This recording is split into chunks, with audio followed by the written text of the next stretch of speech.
Hall of Fame time coming up in less than 3 weeks. Keith Costas has been helping us out by profiling some of the first-year eligible players on this year's ballot. We would agree that guys like Mauer and Beltre are close to locks for first ballot inductees. And there are conversations to be had about the rest of the field. And Keith, dig right in on our next two players. Yep, last of the likely one-and-done guys today, Victor Martinez and Matt Holliday. Just one vote in the tracker between the two of them so far. But like you said, Matty, certainly an honor to be on the ballot. So we'll give them their love here for two great careers, starting with Victor Martinez. Now, I'll start with the blind resume here. Shouldn't be too hard to figure out if I tell you that the guy on the right is also a first-time candidate on this ballot, someone that you just mentioned, Matty, and you take a look at that bottom line. I'll give it away here. It's Joe Mauer, two guys that were great hitters that spent less than half of their career as catchers. Now, I get it. Mauer, the 3 batting titles, certainly a higher peak. He was an MVP, but it's not like Victor Martinez was any slouch at the plate. He hit 300 or better 8 times. Twice he was over 328, which was a batting title season for Mauer. So, again, not the same level of hitter. But when you take a step back and look at it, not all that dissimilar in terms of guys that had to move off the position and were really, really high-end hitters. Excellent board. All right, man, it really makes you think twice about that. So the second one here, you think about Mauer and the rarity of catchers with batting titles. Well, how about the rarity of just being a switch-hitting catcher? You see on the bottom there, one of just 14 switch hitters that had as many plate appearances as 3,000 as a catcher here. And he's right at the top of the list with guys like Ted Simmons and Jorge Posada in terms of the most productive offensive switch-hitting catchers of all time. Take the catching aspect out of it, guys. How about a switch hitter is the best hitter in the league? It really hasn't happened all that often, and Victor did have at least one season where he led the majors in OPS. Pretty good company here with this group. Just 5 players. Mantle, not surprisingly, accounting for more than half of those seasons by himself. Real quick, how many beers did Ripper Collins have right before that picture? Oh, can't you just hear D-Row? He ran the streets. He brushed his teeth with turpentine. This guy. But anyways, guys, last board here to kind of sum up what type of hitter Victor was. Now, this is a stretch. I get it. Play with the qualifiers. But how about players that had as high of an OPS with a lower strikeout rate than him in recent years?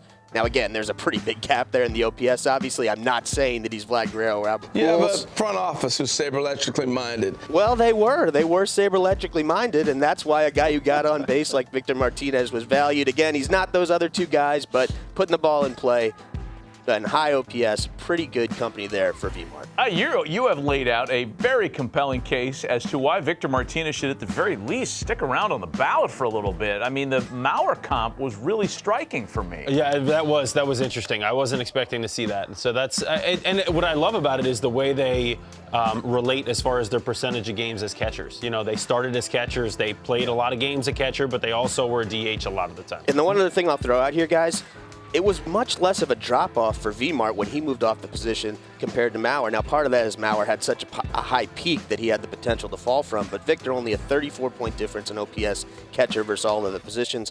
Mauer, 123-point difference, so a much steeper fall-off once they had to move off at the position. I'd vote for Mauer. I wouldn't vote for Victor, but some compelling information nonetheless. Now, we'll move on to Holliday here.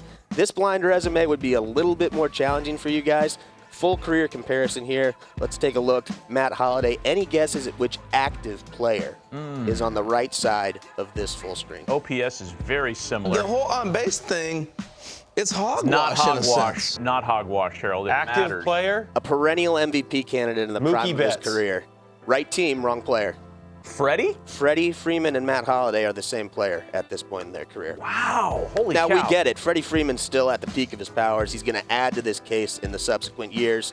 Holliday trailed off in his mid-30s and had a pretty abrupt end of his career. But at this point, it's pretty much the same exact guy here between Matt Holliday and Freddie Freeman. Now, we know he put in work with the Rockies. We're going to have Drew Goodman on later. He can speak to his time there. But, Matty, as a Cardinals fan, I'm going to focus on what he did in St. Louis. And you think back to 2009 when Albert Pujols was on his way to his 3rd MVP and was having one of the best seasons of his career.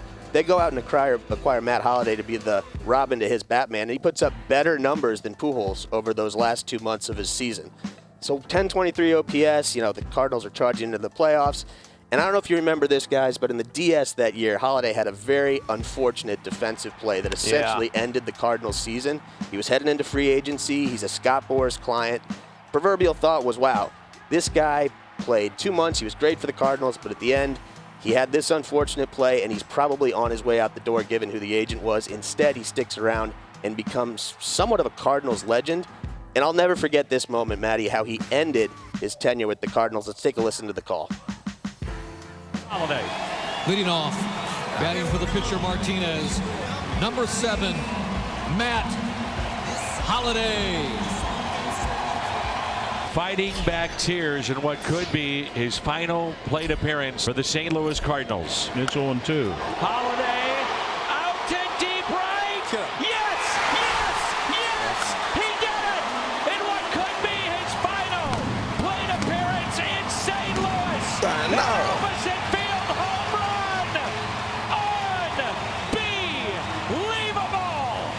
So it looked like he was going to be a short-term rental and on his way to a big payday elsewhere. Fast forward 7 years, he's won a World Series with the Cardinals, he's fighting back tears, and he's one of the most beloved players in the history of the franchise. Like I mentioned, put in the work with the Rockies, but you take a look at these splits, obviously the raw number is going to be better in Colorado, but you look at that bottom number, OPS plus, which factors in the park, actually maybe a little bit better when you look at it sabermetrically, as Harold would say. Who cares about the facts? Well, the facts are right there, and you can make your own decision. So, like I said, there's more than just his Cardinals time to his Hall of Fame resume, but for me as a Cardinals fan, a player I'll always remember very fondly. Yeah, Matt Holliday was a stud. I'm taking a second here to look up because I've forgotten that one little, 2.5 month stretch he spent as an Oakland A when they acquired him for the purpose of peddling him for something else. Here's what the A's got for Matt Holliday, who went on to, strike big in St. Louis. Yeah, not even worth bringing up. Well, I played with all those guys, so. Clayton Mortensen. Yep. Shane Peterson. Yep. Brett Wallace. Played with all 3 of them. Wallace had a high upside, if I recall. Yeah, he was a first-rounder. Those Yeah. were the days when you could draft a college first-rounder and flip him before anyone else knew exactly what he was for a guy like Matt Holliday. Right, Not exactly. exactly how front offices operate now. So Yeah. I played with all 3 of those guys in minor leagues, but I also got to see Matty in spring training and work with him a little bit. And first of all, most impressive BP you'll ever see, and I think he still does it because he's still hitting with his kids, and it's incredible. Only guy that could beat me on the grip test, and it still bothers me to this day. Really? Yeah, we get into spring training. We had to do all this stuff, and I used to get the grip test to go to the edge. I could get it basically. He would break it. Like he literally took it from our strength coach at the time. He gripped it, and the needle hit the end. You heard it hit the end, and then it didn't function anymore after that. It was incredible. Strongest human being I've ever seen. And when Matt went to the Yankees, and he lost like a year and a half of his career at the end when he was still productive because he was sick.